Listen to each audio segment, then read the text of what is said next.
Happy St. Patrick's Day out there. This is Frank Shamrock, not to be confused with former UFC champion Frank Shamrock.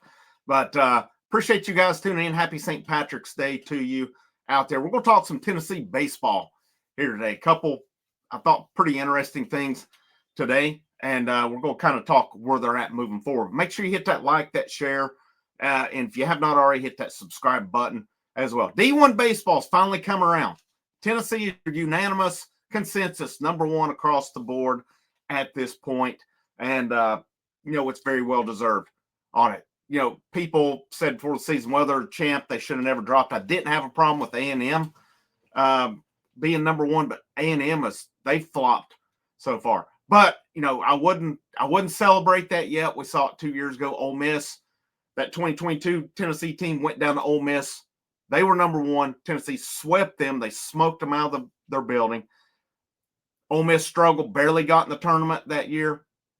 High preseason expectations, but they got hot when it mattered and went on to win the College World Series. It's not out of the realm of possibility that it could happen again right here either. But look, and maybe I'm off on my year. Maybe it was 2023 LSU won. It was 2022. That's right. So that was 3 years ago, not 2 years ago, 3 years ago on it. But anyhow, Tennessee consensus #1 moving forward. The record for start to a season for defending national champion, Tennessee now has that at 20-0. How far does it go there? SEC record I think I've seen was 2015 Texas A&M, like 25-0. And then the all-time best start to a season, 1977 Texas, 34-0. Texas did not win it that year either, as a matter of fact. So, and A&M, of course, we know they did not win it in 2015. I can't remember who did win it, but it wasn't A&M. So, Tennessee still has something. I'll be honest, if they got to 34-0, I would be shocked just because of it's not because of Tennessee. It's because you go to Alabama, who's really good this weekend on the road. I mean, if they get past this weekend with the sweep, you never know. You never know. But it won't shock me to see Tennessee drop one this weekend just because Bama's good. They are a good baseball team.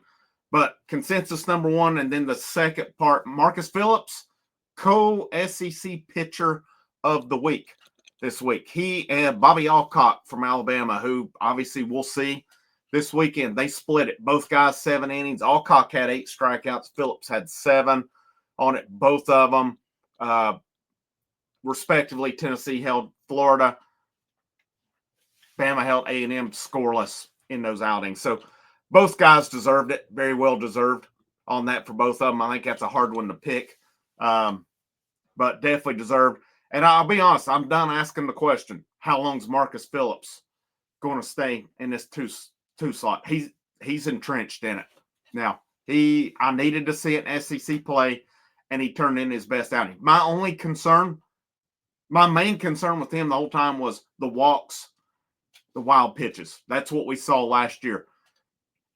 When he was on, he was really good. It's just a matter of, getting that control down. And you can tell, you can see the improvements. He's a hell of a pitcher right now. And this is a hell of a rotation too, with Doyle, with Phillips.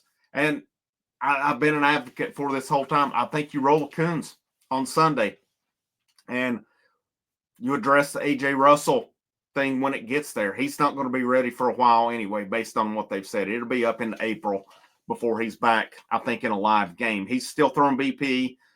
He's still throwing bullpens, but they're just going to be careful with him. And, I appreciate that with them, that they're looking out for down the line instead of one season. He's still going to be a big part of this down the line. Make no mistake about that. But Coons has started 2 games now, and he's looked really good in them as well. I thought he was really good yesterday. He was on a pitch count, so that's why he was pulled out. It did happen to, kind of coincide with him getting through the lineup as well. How would he have fared a second time through? I would have liked to have seen it, but at the same time, I know he was on a pitch count as well. To me, I think you roll with that moving forward. Let him continue to build up, continue to stretch him out as well. And, they've got a good thing with this pitching staff. With those 3 guys, Dylan Loy's been awesome so far. Nate Snead has been awesome so far. Tanner Franklin has been really good. Tanner Franklin had a rough weekend, but I think it's fixable. And most of all, just my observation, he was getting hit on fastballs down the middle. I just think I got to mix it up a little bit. He's got a high-level fastball. I mean, he's hit 100 numerous times this year. But these guys can hit that. You got to be able to mix that up with it as well. And I expect he'll bounce back with it. I totally expect he'll bounce back and he'll be okay. He's got good stuff. Is what he's like Phillips. My concern with him coming in was the walks because he averaged a walk per inning at Kennesaw State. He's hardly walked anybody this year. Just mixing up the pitches, and he's going to be fine along the way. No concern there. And like I said, I maintain this staff will be the best staff of the Tony Vitello era. I really think it will be. And I think you got some guys midweek who could really come in and shut it down. I like what I've seen out of Crabtree. I like what I've seen out of Breedlove. And, Ryan Combs are high on him. I think there's some potential there. I'm not as sold. Yeah, I have nothing against Ryan Combs. I was bothered the one game, and Tony Vitello was too, where he was kind of, I don't remember what he was even doing now. So obviously it wasn't that big of a deal. Combs is he's going to be a guy who is a big part of this as well this year, though. There's no doubt about that. But your pitching set. Now your lineup, if we go look at the lineup, what would I change about it? Nothing. One of the big questions, and this may have been more message board chatter than anything. Well, when they go move Inslee down, you don't. He's fine where he's at. He's hitting 317. Had a couple big RBIs Friday against Florida. He's had a good year so far. There's nothing I would do on it right now. My consideration at one point was, well, would you maybe flip-flop him and Levi Clark? But here's the difference. Inslee has seen SEC pitching for numerous years. Levi Clark has seen it one series. He had a rough weekend this past weekend, and then he was pulled every game for Dalton Bargo to go in. How does that affect him moving forward? I think he's, with his talent and stuff, I expect he'll bounce back. I don't think this is like some of these guys that have come from JUCO who can wear out non-conference pitching, but then they get to conference and they can't hit it. And we've seen some examples of that. And I don't mean nothing against the guys. It's a fact on it. We've seen that happen. I fully expect Levi Clark's going to bounce back. If it wouldn't have happened this past weekend, there would be another weekend where somebody would get him on it. It's just called, a freshman facing the best pitching in college baseball. And that Florida, their starting staff was really good this weekend. Their bullpen is where Tennessee got to them the most. And that's what's going to have to happen in a lot of games. Tennessee's going to have to get to some bullpens. Bama's got a pretty good pitching staff as well coming up this weekend. But the only questions is, can Clark bounce back? You could make a case there's 13 or 14 guys who could be in this everyday lineup. That combination of Peebles and Lawless, you could make a case for both guys every day in there. You could make a case for Dalton Bargo to be an everyday player in this lineup. Chris Newstrom could be an everyday player in this lineup. Abernathy is pretty much a regular, but sometimes they'll play somebody else. Same with Manny Marin. There's so much talent on this team. There's just so much talent. And yet there's even guys who, when they get opportunities, a Blake Grimmer, a Hunter High, what could these dudes do if they're everyday regulars too? That just goes to show you how deep and talented this lineup is. And I don't change anything with it. I keep rolling. If it ain't broke, don't fix it is totally my mentality on it.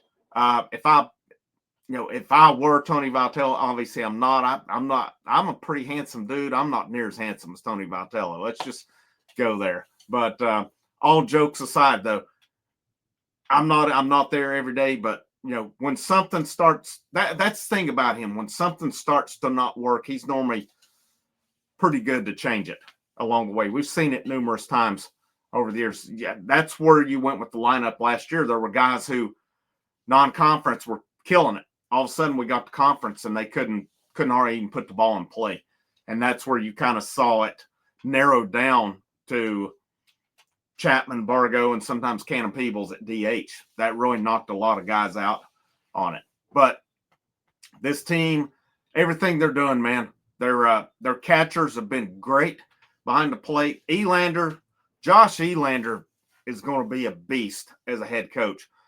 Somebody, when they get him, this is your next Tony Vitello type guy who's out there. And I'm shocked that he's not gotten an opportunity already. That South Carolina job last year seemed like a prime opportunity. And I think South Carolina missed the boat on that one. I can't remember how you pronounce. The old LSU coach, Paul, Mangini. It's not Mangini, I don't think. And I apologize. I just can't remember how you pronounce the name on it. But I mean, obviously he's a legendary coach, but do you want to stabilize or do you want somebody who's going to come in and change the whole program? Josh Elander, when he gets his opportunity, he's going to come in and change a program somewhere, and it's going to take off, whether it's an SEC program or whether it's an ACC program or something. He's not going to have to start down in, a lower conference. There will be a big conference team that's going to smartly hire him as their coach, and they'll reap the benefits of it. This staff is doing awesome this year. I mean, there's always things you question. It's baseball. But they're, my suggestion is just the guy who watches it is just enjoy this team. Let them be who they are. I don't need to compare them to last year. I don't need to compare them to any all-time teams. All I want to compare them to is the games before. Let them be who they are and let them, create their own identity. Let them create their own, their own path, what they're doing, because it's a heck of a team. It's going to be a lot of fun moving forward. I'm going to wrap up on that one with you. Make sure you hit the like, the share, the subscribe. Check out the links in the description, the channel memberships, the channel Patreon. As I build up memberships, I can do more member stuff along the way. And that's kind of the hope as well. Or if you just want to say thanks, there's that super thanks button in the bottom right-hand corner. Any monetary support is highly and greatly appreciated here as well. But looking at me, you can tell got a bit of Irish in me. I'm going to go put a couple drops of food coloring in a cold one, have me a green one. You guys have a great rest of your evening. This is Frank. This is the House of Orange. Last but not least, go Vols.